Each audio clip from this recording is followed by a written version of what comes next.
Bismillahirrahmanirrahim, em nome de Allah, o Clemente, o Misericordioso. Bem-vindos mais uma vez na nossa aula de Hadith. Hoje é a primeira aula de 2023 e conforme hoje, como nós estamos no primeiro dia do ano, então nós vamos ver a oração também do ano novo. Mas antes disso, nós vamos ler Durud Sharif. Durud Sharif é a invocação de bênçãos para o Santo Profeta, e sempre que nós falamos ou recitamos os hadiths, que são palavras do Santo Profeta, antes disso nós lemos Durud Sharif. Então eu vou primeiro eh, ler a parte árabe e depois eu vou também traduzir. Allahumma salli ala Muhammadin wa ala ali Muhammadin kama sallaita ala Ibrahim wa ala ali Ibrahim innaka hamidun majid. اللهم بارك على محمد وعلى آل محمد كما باركت على إبراهيم وعلى آل إبراهيم إنك حميد مجيد. Ó Allah, abençoe Muhammad e o seu povo, como fizestes abençoando Abraão e o seu povo. Tu és em verdade o mais louvado e o mais exaltado. Ó Allah, prospere Muhammad e o seu povo, como fizestes prosperando Abraão e o seu povo. Tu és em verdade o mais louvado e o mais exaltado.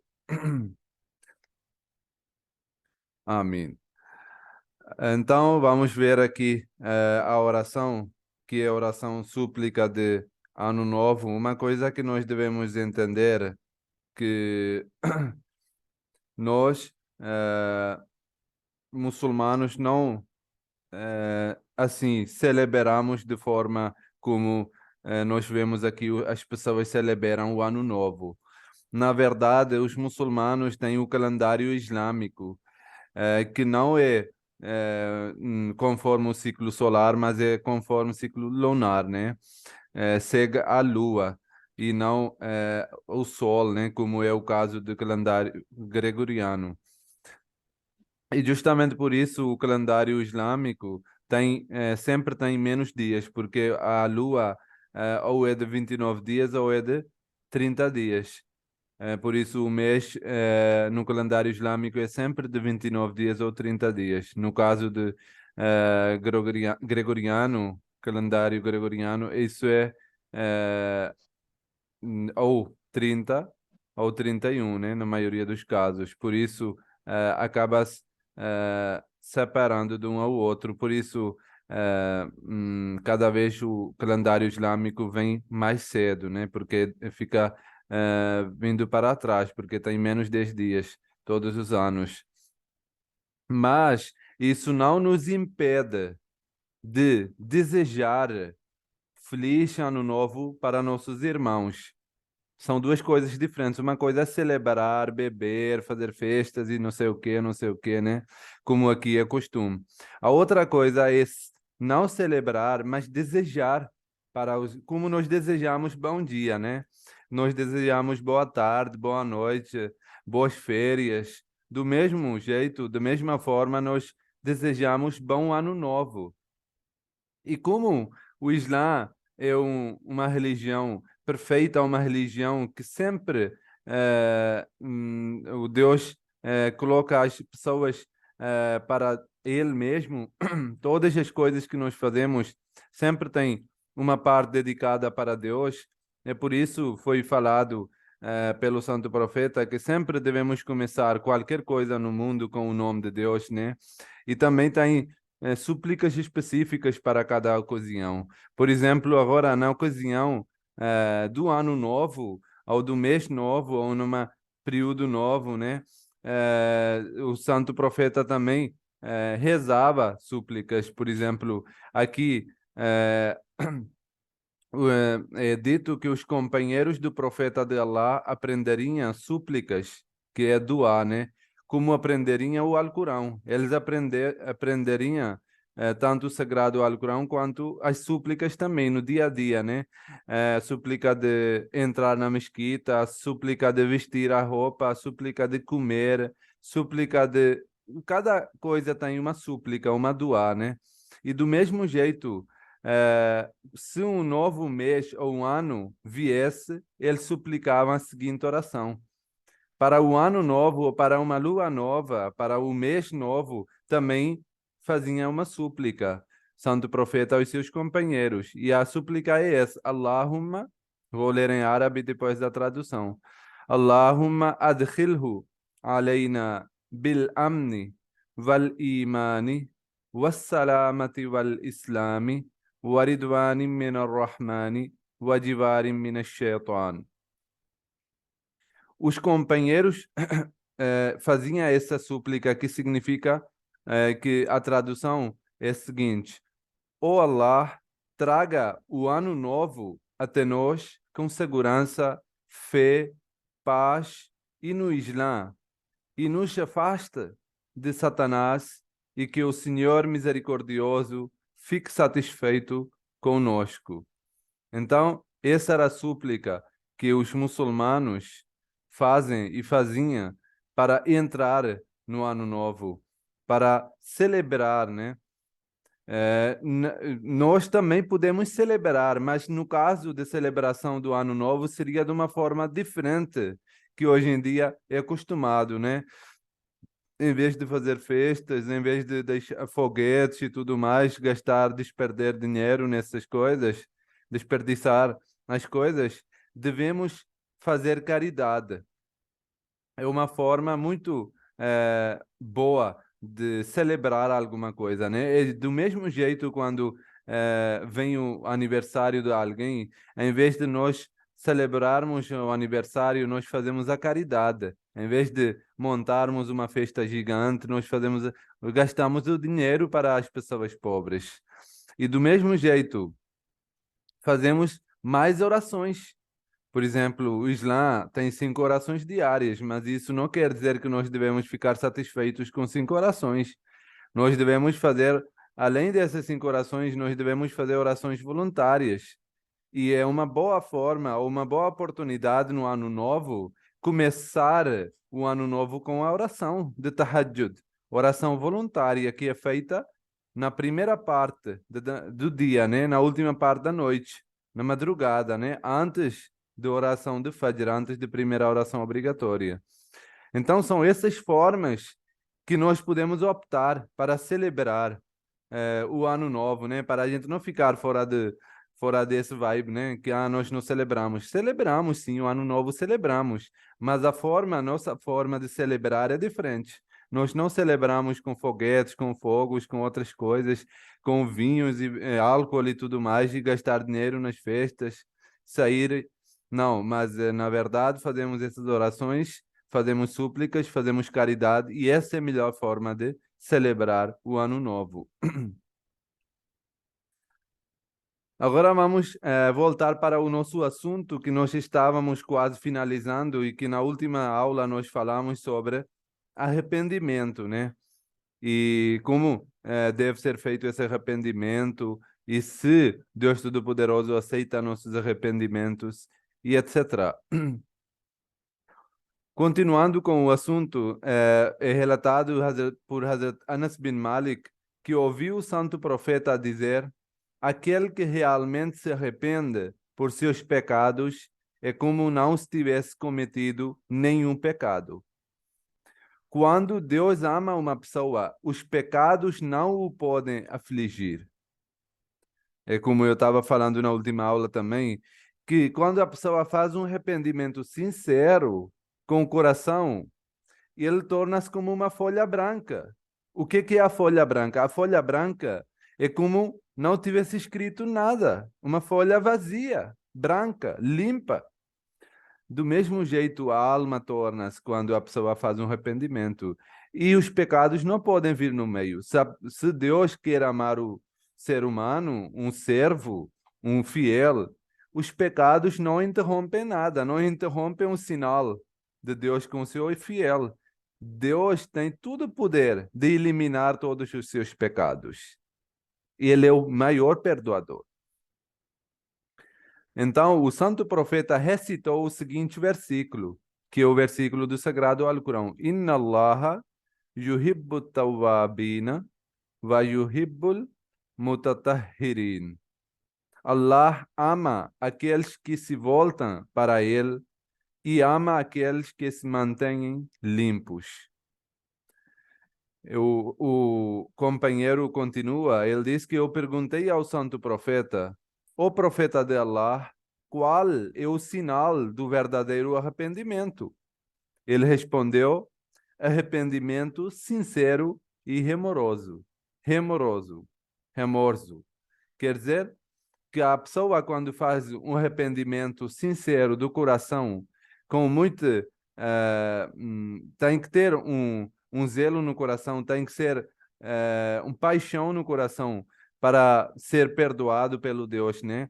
Nós não podemos simplesmente recitar com qualquer pessoa, pronto, Deus me perdoe e acabou. Temos que demonstrar, temos que refletir, temos que mostrar para Deus que realmente nós estamos sinceros no nosso arrependimento. E quando nós fazemos arrependimento dessa forma, é realmente nós podemos ser perdoados por Deus Todo-Poderoso e Deus nos aproxima. E uma das formas de celebrar um ano novo também é fazer arrependimento por as coisas que nós fizemos. É uma boa oportunidade, na verdade, né? O ano novo nos traz uma oportunidade de fazermos reflexão, né? Quais são as coisas que nós erramos? Quais são os pecados que nós não deveríamos ter feito ou fizemos? E as virtudes que faltaram no ano passado. E assim nós podemos fazer uma resolução, né? Que é pronto, do próximo ano eu vou evitar dessas coisas, vou fazer esse arrependimento e a partir de agora vou fazer essas virtudes. Isso é uma forma de celebrar, isso é uma forma de passar do ano passado para o ano novo. E realmente devemos, quando nós fazemos uma reflexão boa, quando nós fazemos, aproveitamos com a oportunidade que foi dada todo o ano dado, né? As pessoas podem realmente melhorar a conduta, melhorar a fé e também os seus morais, né? A sua atitude perante as pessoas, perante com as pessoas. Então, arrependimento é importante, mas arrependimento que é aceite por Deus Todo-Poderoso é aquilo que é feito do coração. E quando você faz arrependimento, uma das formas, uma das condições, na verdade, de arrependimento sincero é que não fazer de novo. Essa é uma das condições. Arrependimento é você evitar de fazer de novo. Você não pode levar como brincadeira arrependimento, né? Fez uma vez arrependimento, de novo errou. De novo você fez arrependimento e depois errou de novo. Assim, Deus também leva como brincadeira o seu arrependimento. Por isso, quando a pessoa faz arrependimento, tem que ser resistente, tem que ser uma coisa dura, mais duradouro, né? Que não seja quebrada assim facilmente. Depois tem aqui um outro dito do santo profeta que também reflete um pouquinho sobre esse assunto. Hazrat Jundub relata que o santo profeta diz, o santo profeta está dando um exemplo de um homem, né? Ele está mostrando para os companheiros, dando o exemplo de uma pessoa qualquer. Um homem diz, um homem está falando, por Allah, ele, quer dizer, Deus, não perdoará fulano e fulano.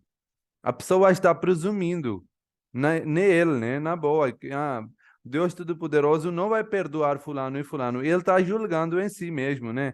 Que sim, essa pessoa não me parece boa, Deus não vai perdoar essa pessoa. Sobre isso, Allah, o Senhor da honra e da glória, diz, ouvindo isso, Deus Todo-Poderoso fala, quem é essa pessoa? Quem é aquele que faz um juramento em meu nome, de que eu não perdoarei fulano? Quem é essa pessoa dizendo, julgando os meus servos? que Deus não vai perdoar fulano e fulano. Aí Deus fala, eu o perdoarei. Eu o perdoei. Deus diz que eu o perdoei, que eu perdoei a pessoa. E privei suas boas ações de todo o mérito. E a pessoa que estava julgando, Deus disse para essa pessoa que privei suas boas ações de todo o mérito. Você não merece o mérito ou a recompensa das suas coisas boas, das suas virtudes. Porque você julgando outra pessoa, colocou todas as suas virtudes na cesta de outra pessoa, no cesto da outra pessoa. Então, isso é uma coisa muito perigosa, na verdade, porque hoje em dia nós levamos isso muito leve, né? Nós julgamos as pessoas conforme os nossos conhecimentos, conforme a nossa visão, e nós não sabemos que como Deus Todo-Poderoso vai tratar essa pessoa.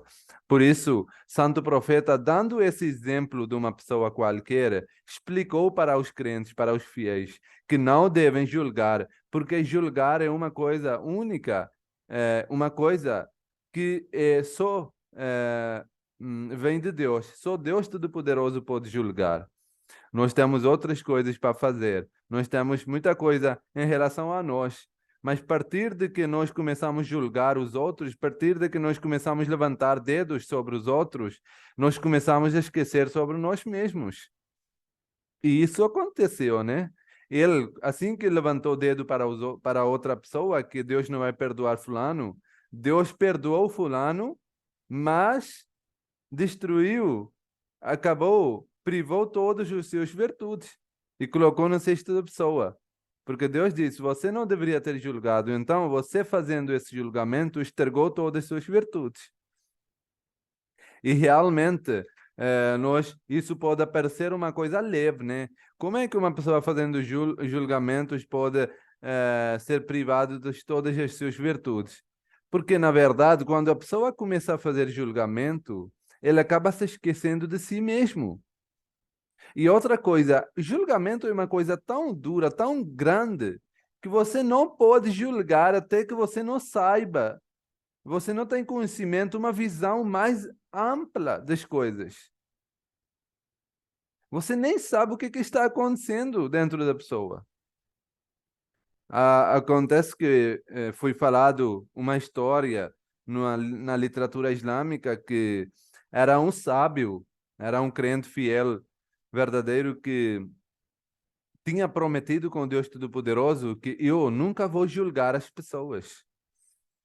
E acontece que ele estava passando de um rio, cima de um ponte, e estava passando um barco. E nesse barco estavam sentados um casal, um homem e uma mulher.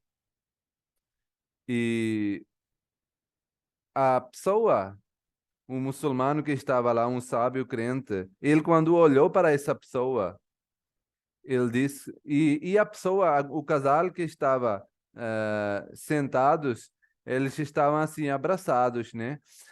Bem encostados um com o outro, e a pessoa, o homem estava, tinha uma garrafa de líquido, né? E ele estava alimentando a mulher, a senhora, estava dando para beber. Aí, quando a pessoa, o sábio, viu esse incidente, viu essa história, esse acontecimento, ele disse que tudo bem, eu me prometi com o Deus Todo-Poderoso que não vou julgar ninguém. Mas nesse caso, é tão óbvio que isso não pode ser um crente verdadeiro. Isso não pode ser um muçulmano.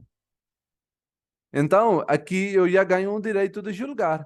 Porque ele abertamente está lá, abraçado com a mulher e bebendo supostamente o álcool.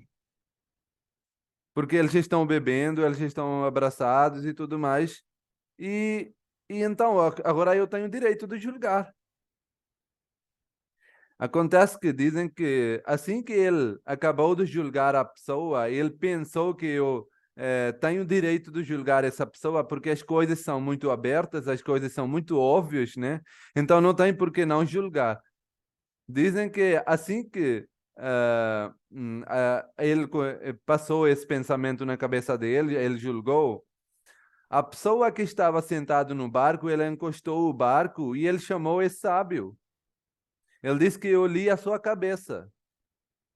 Deus me enviou para fazer para fazer o seu teste, para examinar se você realmente está ainda resistente, ainda firme na sua promessa de não julgar, ou você pode cair na armadilha. E você realmente caiu na armadilha, você julgou.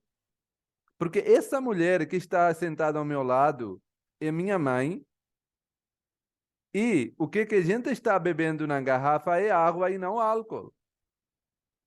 Só que nós não tínhamos uma garrafa ou outra e a gente encheu nessa garrafa. E depois ele ficou com tanto arrependimento, ele pensou assim, que como uma coisa era tão óbvia, como uma coisa era tão aberta, e eu julguei pensando que é supostamente isso como eu estou vendo, mas as coisas que estavam atrás são completamente diferentes.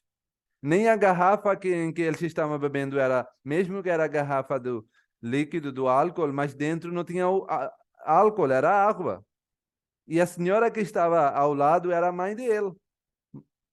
Mãe dele. Então, às vezes, o que quer dizer com isso? O moral da história é que, às vezes, até parece muito óbvio, muito aberto que não, isso é realmente uma coisa que é exatamente assim como eu estou vendo ou como eu estou entendendo.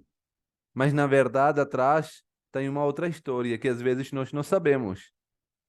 Por isso, nós não devemos julgar sem saber. Na verdade, nem devemos julgar, né? Porque é uma coisa que só vem de Deus. Depois, Hazrat Ibn Mas'ud relata que ouviu o santo profeta dizendo que Allah prospere os assuntos de uma pessoa que ouve algo de mim e o transmita aos outros, como ouviu. Pois, às vezes, quem ouve do outro lembra-se de melhor do que o próprio ouvinte inicial. Isso é uma coisa muito importante que nós devemos transmitir quando nós recebemos um conhecimento, quando nós sabemos algo verdade, quando nós temos um conhecimento que chegou até nós, nós não devemos privar outras pessoas desse conhecimento. Nós não devemos limitar o conhecimento, mas na verdade devemos transmitir para os outros, porque às vezes até a pessoa que está ouvindo de nós, ele será bem melhor para agir conforme esse conhecimento do que nós mesmos, como foi falado aqui. Pois às vezes quem ouve do outro lembra-se melhor do que o próprio ouvinte inicial que ouviu no início. Então, isso mostra a importância de transmitir, não só aprender conhecimento, aprender esses todos os conhecimentos, mas também transmitir para os outros. Isso é uma coisa muito importante, né? E vamos falar um pouquinho, elaborar sobre isso nos próximos ditos. Por exemplo, há um dito de Santo Profeta em que ele diz: é o dever de cada muçulmano e cada muçulmana de buscar o conhecimento.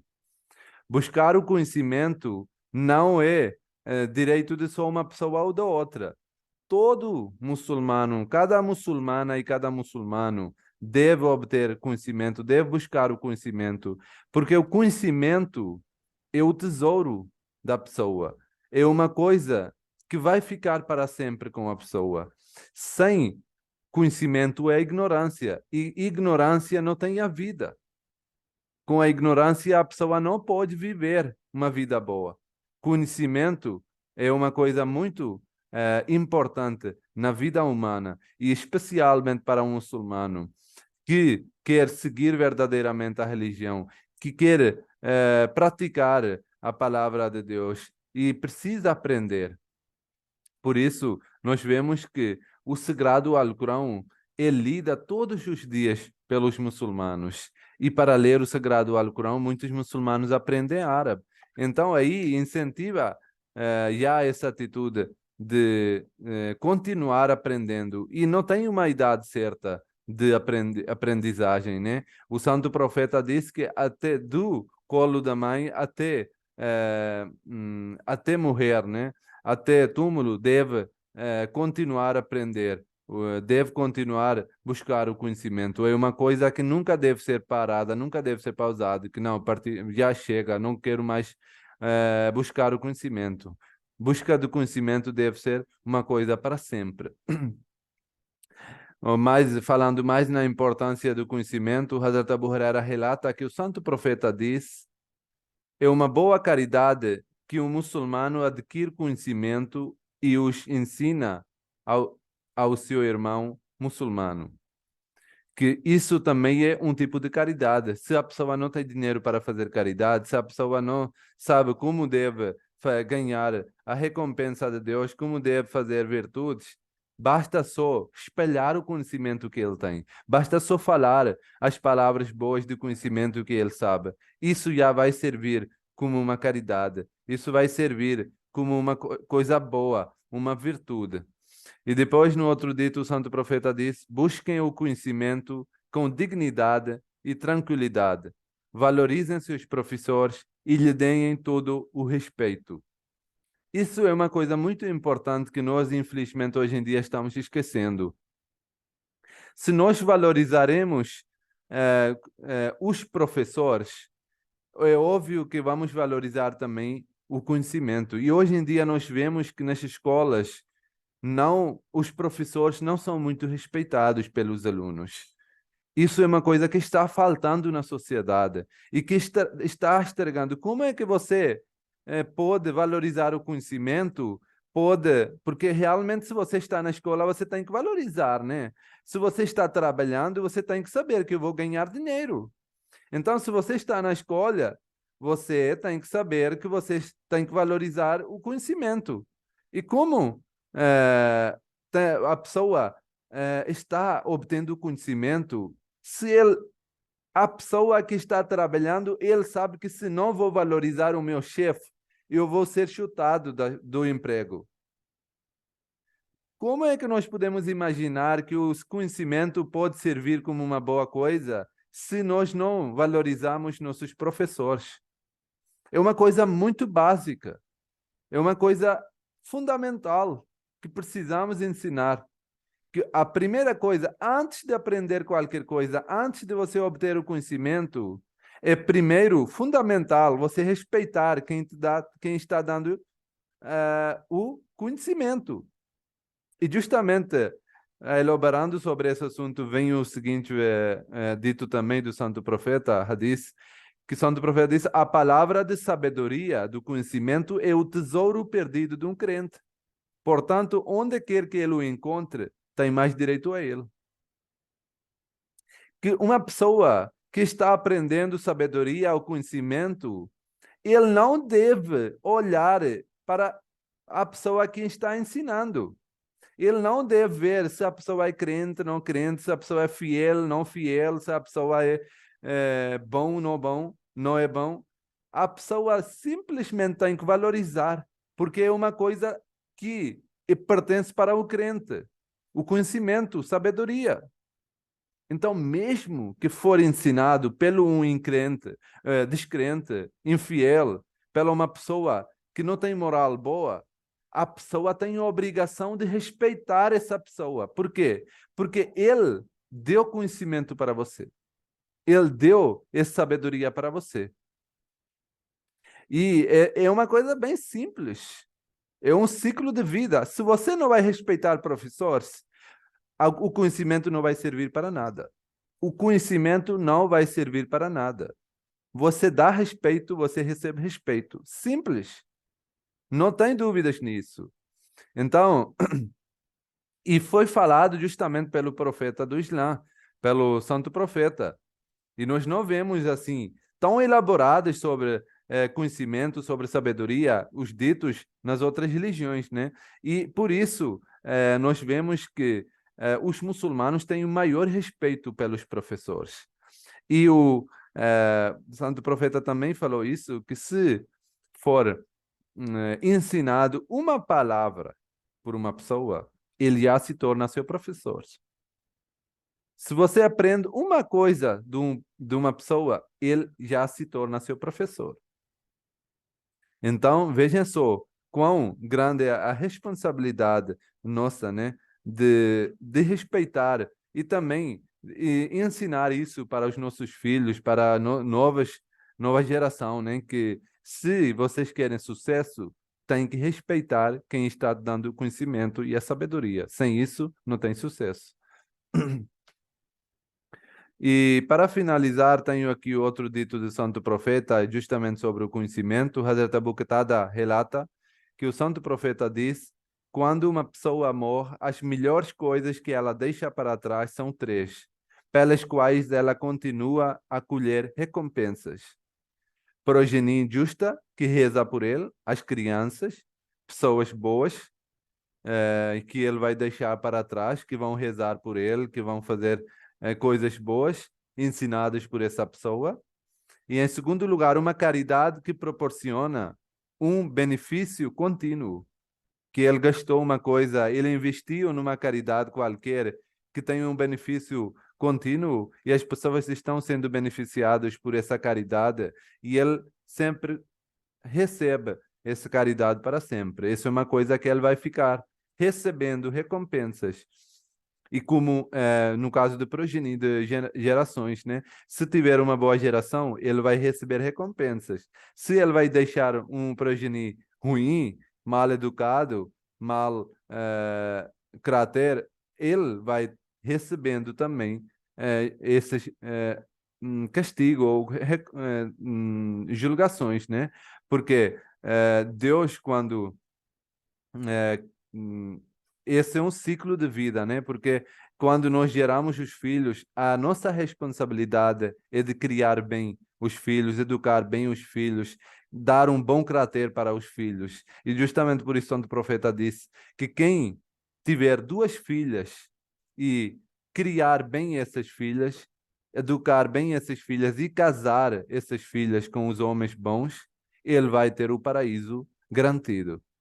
Então, é muito importante pensar nisso, que progenie bom é uma coisa que nos pode aproximar de Deus, a pessoa pode ganhar muito mais recompensas por causa disso. E no terceiro lugar é o legado de conhecimento que beneficia aqueles que vêm depois dele. Isso também é uma coisa que é ligado com o tema de hoje, que o conhecimento que a pessoa vai deixar, a informação, a educação que ele vai dar para os outros que vão ficar atrás dele e que vão seguindo com essa sabedoria, esse também é um legado com que ele vai ficar recebendo recompensas. É uma única coisa que quanto mais você espalha, quanto mais você dá para os outros, você começa a ganhar mais. Não é dinheiro, não, são outras coisas que você tem medo de perder, você tem medo de diminuir a sua riqueza. Essa riqueza, quanto mais você espalha, quanto mais você distribui para os outros, você ganha mais. Então, devemos ter essa importância, saber essa importância da educação, de informação, de conhecimento, de sabedoria, que nos pode. Isso nós não devemos só pensar que é uma coisa mundana do conhecimento, de sabedoria. No Islã, na religião islâmica, é incentivado as pessoas não só de obterem educação, de conhecimento e sabedoria, mas também respeitarem as pessoas que dão esse conhecimento e sabedoria. E também é uma obrigação para cada muçulmano e cada muçulmana de seguir buscando o conhecimento até o final da vida. Muito obrigado. Assalamu alaikum wa rahmatullah. Jazakum.